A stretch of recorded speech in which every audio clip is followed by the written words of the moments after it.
Hello again. Don't be alarmed. I know my previous broadcast of a company disaster, but as far as I know, this is not currently the case. I have no evidence there is cause to panic any more than usual. I come to you now not out of immediate necessity, but out of a much more general wish to reach out, to communicate and facilitate communication. See, while I've been monitoring the airwaves, examining the clouds and bird patterns as they relate to specific matters, refuted dogs, discounted goods, smiling gods, so on, I've come across so much other information, not relevant to the task at hand, but interesting or important in other contexts. There were whispers, screams, pleading and proclaiming, and echoes resounding unnoticed through the desert, through our homes, through us ourselves, largely filling those places absurdly thought-taken by the obvious impossibilities of silence and nothing. There were things that made no apparent sense but felt illuminating. There were things that seemed to make perfect sense but served only to confuse. It occurred to me that there should be someone cataloging these things. Maybe I could help these wayward missives reach those they were intended for. Perhaps when gathered and reviewed, these seemingly disjointed pieces would take on deeper meanings, related to a greater whole, revealing a grand truth made all the more pure through having been distilled from this ambiguous chaos. I realized shortly afterward this was probably not the case, that I really didn't have access to the resources which would be needed to handle such a project with nearly the level of meticulous detail that its nature would require, even if there were some evidence that anyone would find it useful in any way. And, in fact, the only results that did seem at all likely to arise fell somewhere between negligible and catastrophic. But by that time I was already so caught up in things. I had built up unhealthy levels of excitement and enthusiasm, dangerous energies which, once allowed to generate, must not be repressed or redirected, at risk of great personal harm and property damage, as any respected psychokineticist will tell you. So, for neutral or for worse, I am here. I've gathered together anything I could get my hands on capable of receiving a broadcast and assembled a sort of communication center.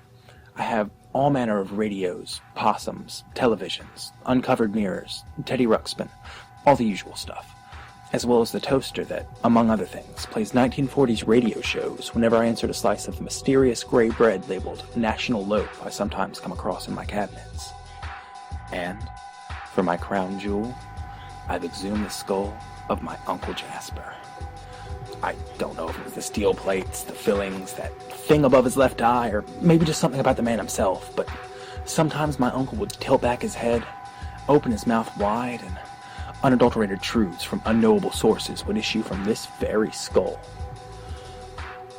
Some of you may take offense at my using the remains of a loved one in such a way, but this is the sort of thing that Uncle Jasper was into, and I'm sure this is what he would have wanted, or at least he wouldn't have minded. He was always a pretty accommodating guy. I'm sure it's fine. Anyway, I've been monitoring my equipment for anything meaningful or anomalous, recording what I can. I've also been keeping a close watch on my Facebook, Etherscry, and Twitter feed, trying to be mindful of the types of birds flying past. I am connected. I am a man with my finger on the irregular pulse of an ever-dying now. I've already observed some interesting transmissions, including an announcement for a battle of the bands. Most of you musicians out there have probably already heard this in the buzzing of your amps or from the hollows of your ukuleles, but in case you haven't, the battle will take place at the Night Vale Rec Center. You will know when, and would probably respond to the call whether you were actively aware of this announcement or not. Bands should bring their instruments to the Rec Center at the beckoning. Additional weaponry will be provided, with preference given to willing participants. The victorious band will take their place in the Dark Owl Records Hall of Fame, freeing the previous winners from their long imprisonment into a world that no longer has any place for them. I've also heard a distant, watered-down voice that asks, "Can you hear me?" repeatedly, in increasingly mocking tones, and does not acknowledge my replies. It's really annoying. And there's been a pretty consistent calling for the one who sees. These requests, or demands, I'm not sure, can come in on any frequency, in many different voices and languages, sometimes simultaneously, occasionally disguised as undeniably catchy pop music. I find myself bobbing my head and aiding their call. There have been many beautiful but decidedly malevolent ululations, and a Mr. Milk, I think that's Milk, has been aggressively requesting volunteers and a persistent chanting heard pouring from many open wounds this past week or so. The type of volunteer work was unclear, but those wishing to participate need only build a large fire and walk directly into it. Besides these reasonably straightforward and direct communications, there have been a few events of a somewhat more enigmatic nature. Some I was able to record, at least partially. And perhaps they'll mean something to you, because some of these I can't make heads nor tail of. For instance,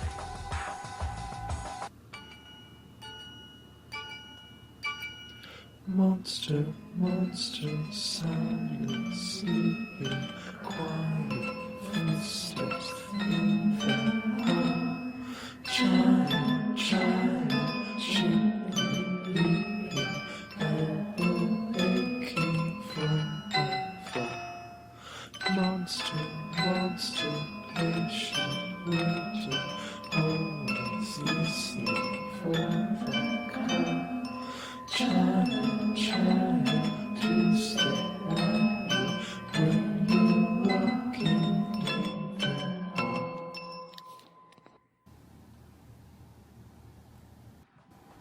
we're all familiar with the rhyme. A classic lullaby meant to encourage children toward the near-silent, fear-driven lifestyles that would serve them well later in life. It implies the existence of some monster hiding somewhere within one of the spontaneous hallways that crop up in most homes from time to time, presumably as an analogy for the certain demise that waits for all of us somewhere and is usually best put off by not bringing attention to oneself. It's a familiar lesson, and we all know the rhyme. But why is it being broadcast? Why now? Still, this is far from the most perplexing of the things I've picked up. Some of these are just downright disturbing, as is the case with the next recording, which I received just today, and which has left me feeling what can only be described as icky. You have been warned. And you know what? What's that? It's happening here. What? That's right here at Valentine Brothers Superfine Motors. It's gonna be madness. Be what? It's gonna be madness. Yeah. You better believe it. You better. Bring the kids. We have cans. It's like we're giving away. You will leave here in a new car. You've seen the billboards. You felt the change of winds. You heard the whisper from the walls. And it's all going down today. Right now. So get on down here and close up one of these spine machines. The thing you're feeling is real. It's Madness.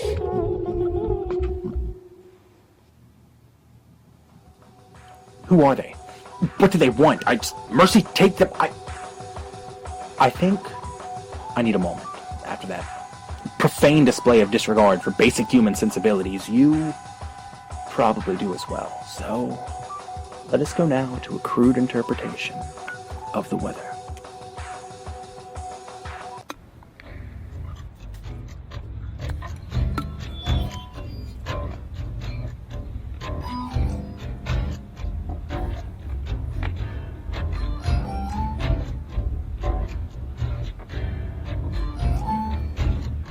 When I'm walking, my eyes are in front of me. My hands get empty open so you can see that I probably mean you no harm. There's no need for alarm. I appear to be unarmed, so take a breath and remember your values. 'Cause you deserve all the good stuff inside. Calm your nerves and remember what you do. Try your heart, 'cause I'm not gonna tell you. You must insist on consistent reasoning, but your mouth just won't make a sound. Could you exist as a different kind of thing if I pull these roots from the ground? Don't blame us if you don't know what to do. You just can't see that all other things are through. Your words are nice, but your actions are vain and cruel. You close your eyes when the world doesn't suit your mood. They may be treason, but I have a sign. There's always a reason, but it's never the same. I feel uneasy when your eyes turn my way. It's never hard to find someone else to blame.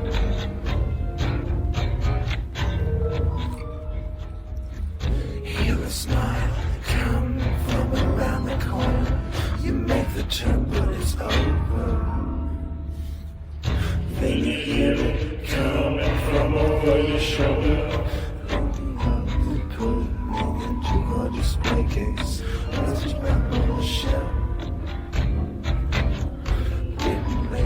try to come quietly, make a fool of yourself. When the sun's burning out and down to the wire, I'll remember you killed me, and I'll make you a liar.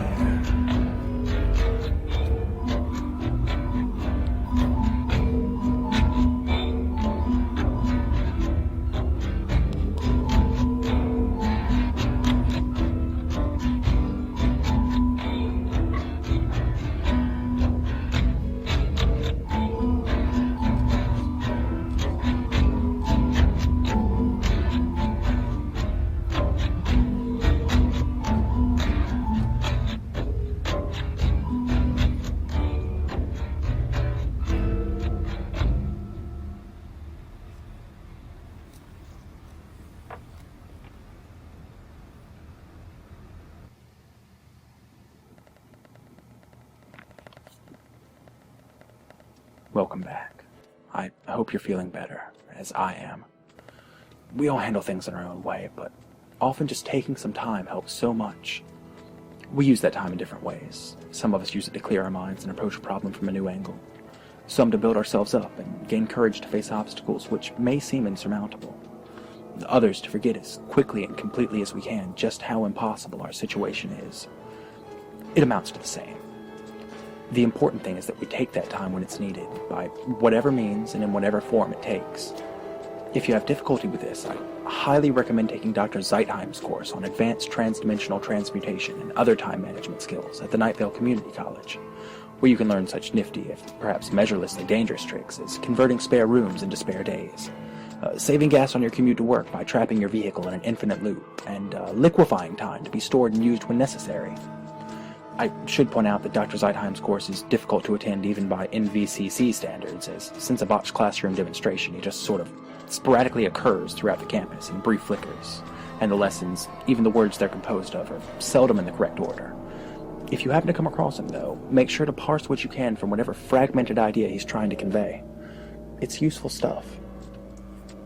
Anyway, besides monitoring the airwaves, I've also sent out requests for potentially important or useful information to many of you, through the usual inconspicuous means, of course. I've gotten a few responses so far, which I greatly appreciate, but, well, one person sent word that sound was continuing to function normally since resuming last Thursday.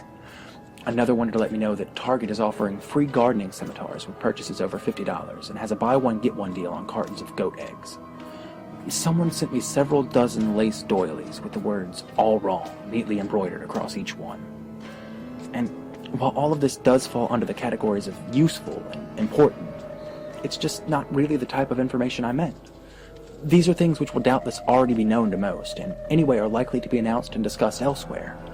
I'm looking for things that can't or won't be addressed in the open. The things that usually go unnoticed, due largely to our very conscious effort not to notice them. I know there's a lot to ask. I know this. I feel like I need to ask, because someone has to, right? I mean, if I didn't, then someone still would, because someone has to. Right? All of us, I'm just now receiving a message through one of the more unusual lines I keep open. Who do some... Oh, this looks promising. Let me just get this open.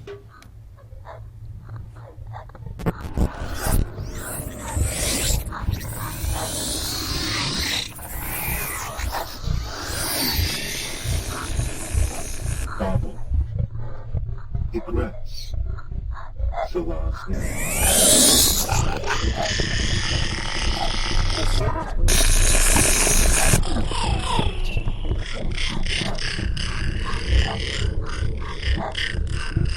And done with your choices.